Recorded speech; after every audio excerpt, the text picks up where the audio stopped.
Ang Taiwan ay unang tiniran ng mga Aboriginal people o Aboriginal tribe na mas malapit na may pagkakalintulad sa mga Pilipino, Malays, Indonesians at iba pang Austronesian peoples kaysa sa mga sinaunang tao sa China. Noon, maayos ang pamumuhay ng mga Aboriginal people sa islang ito na ngayon ay tinatawag ng Taiwan. Noon, malaya silang nakakapangisda, nakakasayaw, nakakapagtayo ng kanilang tradisyonal na tahanan at nakakapagsaka. Kumbaga basically nagagawa nilang lahat ng gusto nilang gawin. Tinuturing ito na paraiso ng mga Aboriginal people. Matagal silang namuhay ng payapa rito hanggang sa lumitaw ang European imperialist. Noong 1542, dito dumating sa isla ang mga Portuguese na manlalayag. Nang makita ng mga Portuguese ang isla habang nasa malaking barko sila, napasigaw sila ng Ilha Formosa na ang ibig sabihin ay napakagandang isla at ito ang unang naganap na pagsakop sa islang ito. Kaya mula noon, ang islang ito ay tinawag na bilang Formosa. Noong 1620s, ang Dutch at Spanish naman ang lumitaw. Ang Dutch na nasa ilalim ng Dutch East India Company ay sinakop ang bahaging south ng isla, habang ang Spanish naman ay sinakop ang bahaging north. Ang dalawang European powers na ito ay nagsimulang mag-job hiring at nangangailangan ng mga ito ng mga farmers para sa production ng bigas at asukal.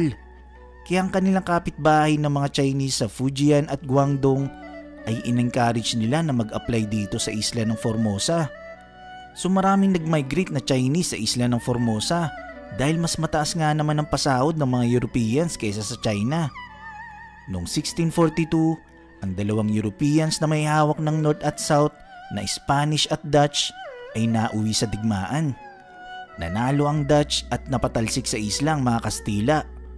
Ibig sabihin, ang Dutch na ang nag-take over ng buong Formosa. Noong 1662, sa pangunguna ni Koxinga na sobrang loyal sa Ming Dynasty ng China, ay tinalo at pinatalsik sa isla ang mga Dutch at dito niya itinatag ang dynasty na tinatawag na House of Koxinga na siyang namuno sa isla na Formosa at nag-set up ng kaharian na tinawag na Kingdom of Tungning hanggang sa namayagpag ang Qing Dynasty at kasamang sinakop ito noong 1683. Ang islang ito ay pinamunuan ng Qing Dynasty hanggang 1895 dahil nung panahong yun dumating naman ng mga Hapon at dito nga naganap ang labanan sa pagitan ng mga Chinese at Japanese na tinawag na First Sino-Japanese War. Sa pagkapanalo ng Hapon, sinuko ng Qing Dynasty ang Kingdom of Tungning sa mga Hapon sa pamamagitan ng pinirmang Treaty of Shimonoseki. Ang treaty na ito ay hindi nakabuti sa Qing Dynasty ng China dahil hindi patas ang treaty na ito. Obligadong pirma nito ng China dahil sobrang hina na talaga nila kumpara sa Western powers at imperyo ng Japan. Kumbaga that time sila yung mga tinuturing na leaders of the world. Obviously ang mga original na mamamayan ng islang ito ay hindi gusto ang ginagawang pananakop ng Hapon. Kaya nagtatag sila ng sarili nilang republika na tinawag na Republic of Formosa. So dahil hindi ganun karami ang mandirigma nila at wala itong armas na kaya magpasindak sa Hapon at tanging tapang at tibay ng loob lang ang kanilang bitbit, hindi rin ito nagtagal at sa loob lang ng 5 buwan, nag-collapse din itong Republic of Formosa. Bagamat nabigo sila, matinding katapangan pa rin ang pinakita ng Republic of Formosa pero patuloy pa rin na naikibakang mga Aboriginal people laban sa mga Hapon. Ang buong isla ay pinamunuan ng Imperial Japanese rule mula 1895 hanggang 1945. Nagtagal ito ng 50 years hanggang sa sumuko ang mga Hapon matapos ang World War II. So nung umalis na sa isla ang mga Hapon, sino na ngayon ang may hawak ng isla ng Formosa? Matapos sumuko ng mga Hapon, pinatake over ang islang ito sa kapitbahay nitong Guangdong na hawak ng KMT o Kuomintang, isang Chinese political party na namuno sa China mula 1927 hanggang 1949 bago ma-establish ang CCP o Chinese Communist Party. So para mas maunawaan natin, bago mag World War II, Ang dalawang China ay nasa kalagitnaan din ng civil war. So bakit dalawang China? Ganito kasi ang eksena. Dalawa kasing partido ang nag-aagawan na mamuno sa lupain ng mismong China. Ito ay ang Kuomintang o KMT na nasyonalista na pinamumunuan ang ROC o Republic of China. Ang isa naman ay Chinese Communist Party o CCP na kalaunan ay siyang namuno sa People's Republic of China o PRC. Ang Chinese Civil War ay labanan sa pagitan ng partidong nasyonalista at komunista. Take note, ang Chinese Communist Party o CCP ay maliit lang na partido noon ng China noong ang namumuno pa sa buong lupain ng China ay ang Kuomintang o KMT. So matapos ang World War II, doon na rin natapos ang Civil War sa pagitan ng dalawang China. Sa pangunguna ng komunistang si Mao Zedong, natalo nito ang kasundaluhan ng Kuomintang na may hawak sa ROC o Republic of China sa pangunguna ni Chiang Kai-shek at nag-retreat sila sa isla ng Formosa. Matapos yun, pinamunuan ni Chiang Kai-shek ang isla ng Formosa. Ibig sabihin, ang maliit na lang na islang ito ang hawak niya at ito na lang ang naging sakop ng Republic of China. Kumpara sa hawak nito noon na halos buong lupain ng mismong China ay hawak ng Kuomintang. So ito ang dahilan kung bakit ang Taiwan ay kilala pa rin hanggang ngayon bilang ROC o Republic of China, habang ang mismong China naman ay kilala sa state name nito bilang People's Republic of China.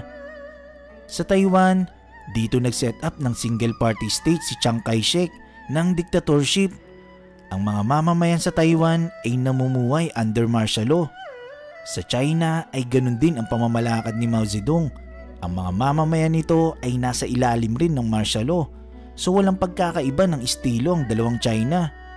Ibig sabihin, hindi rito uso ang free speech o bawal ang sino man na magbigay ng opinyon. Bawal dito ang malayang pamamayag at bawal ang demokrasya.